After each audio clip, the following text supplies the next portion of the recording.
human beings, sometimes you just find yourself in a situation where you are now tired of your circumstance or your situation in life. You want a change, or you're seeking happiness, whatever it is that the case may be. You just want a change and you're desperate to have that change.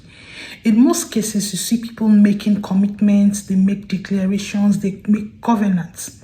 And when that time of celebration, of liberation comes, they tend to forget all their promises, all their declarations.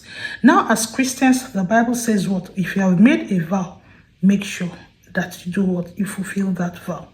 So apart from experiencing this in individual lives, as a nation, as continent, people also have the same experiences. Okay, so when you look at the preamble to the African Charter on Human and People's Rights, you will discover that as Africans, as a people of Africa, after being tired of the experiences that they have as a result of colonialism, they were now tired, and they came together.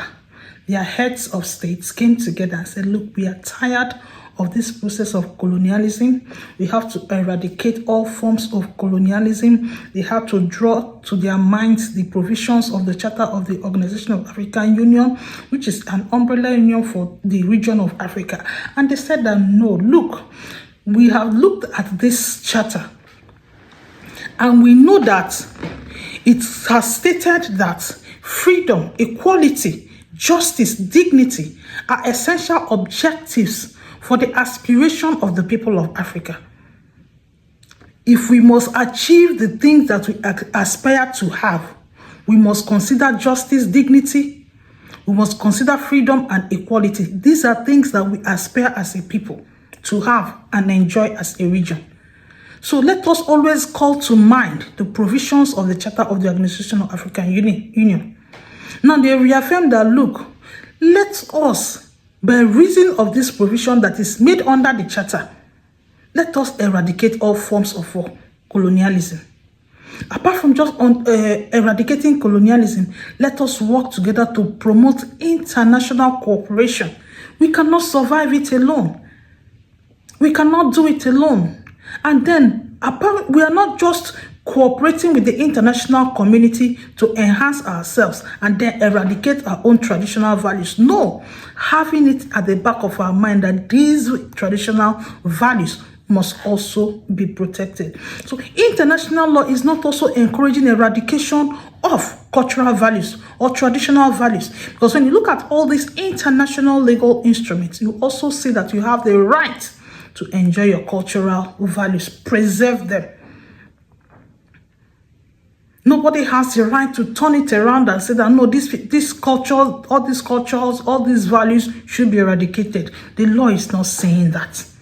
And so that is why we all experience and enjoy diversity in culture.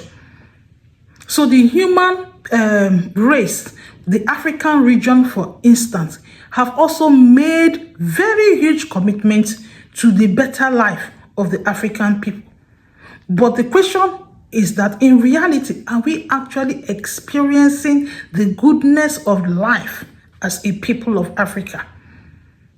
These are questions that every individual living in Africa or as Africans must ask themselves and then decide which way forward, doing that which is needful in order for us to achieve these aspirations. I'm able to discover these instruments as a result of my thesis research that is beginning to open me up to a lot of these laws.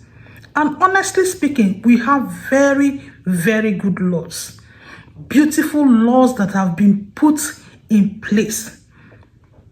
And the only way that we as Africans, as Nigerians, as a people can benefit from this wonderful legislation is by ensuring that we comply with the letters of the law. Law is ineffective until people comply with the provisions of the law. And then when we come to that point where everybody has that realization that, look, there is punishment attached to the law, no matter who you are.